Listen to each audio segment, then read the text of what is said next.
అడుగుతుంటే సిగ్గు అనిపించడం లేదా అని సందర్భంగా అడుగుతా ఉన్నా. నిన్న కాక మొన్న వచ్చినటువంటి ఆంధ్రప్రదేశ్ ముఖ్యమంత్రి చంద్రబాబు నాయుడు గారు 16,000 మందికి నిరుద్యోగులకు ముఖ్యంగా టీచర్ పోస్టులను అనౌన్స్ చేసినాడు, నోటిఫికేషన్ కూడా ఇచ్చినాడు. మీరు సిగ్గుపడాలి ఈ విషయంలో. ఇది చాలా బాధాకరమని కూడా ఈ సందర్భంగా నేను తెలియజేస్తా ఉన్నా. ఏది ఏమైనా బక్క జడ్సన్ ఇవాళ ఆమరణ నిరాహార చేస్తా ఉన్నాడు. ఏదో మాట వరుసకు ఏదో ఒక పూటకు చేసినటువంటి ఉద్యమం కాదు, ఆయన ఆమరణ నిరాహార చేస్తా ఉన్నాడు. ఫిజికల్ గా కూడా చాలా యాక్సిడెంట్ అయి కాళ్ళు దెబ్బతిన్నటువంటి వ్యక్తి. ఇవాళ ఒక దళితుడు ఇవాళ ప్రజల కోసం, నిరుద్యోగుల కోసం ఆయన చేస్తున్నటువంటి కృషిని ఇవాళ నేను అభినందిస్తా ఉన్నా.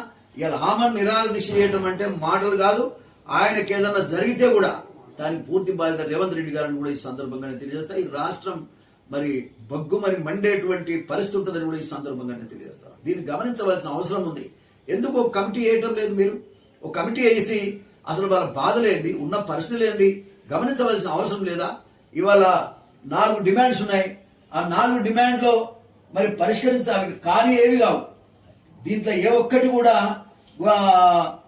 కానీ డిమాండ్ ఏమి లేదు. నార్మల్ గా మీరు మార్చుకుంటే, డేట్ మార్చుకుంటే అయిపోయేటువంటి పరిస్థితి తప్ప మరొకటి లేదు.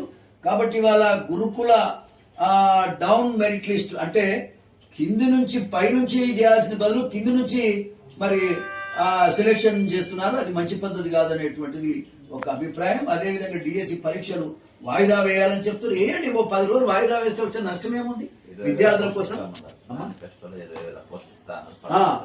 మేనిఫెస్టోలో 20,000 ఉద్యోగాలు ఇస్తామని ఎన్ని ఇచ్చారు?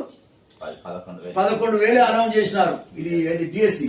ఇది చాలా 20,000 పోస్టులు ఇవ్వకపోతే, అసలు ఉపాధ్యాయులే లేకపోతే పిల్లలకు చదివేట్లు వస్తుంది. సిగ్గుపడాల్సిన విషయం ఇది. ఫస్ట్ ఉపాధ్యాయులు ఉండాలా వద్దా? ప్రతి స్కూల్లో లేరు. 20,000 మంది అవసరం ఉంది. నువ్వు 11,000 మంది అంటే ఆ స్కూళ్లలో చదవక్కర్లేదా? పిల్లలు చదువుకునేది గవర్నమెంట్ స్కూల్లో చదువుకునేది పేద పిల్లలు. మరి ఆ పేద పిల్లలకు విద్య అక్కర్లేదని సందర్భంగా రేవంత్ రెడ్డి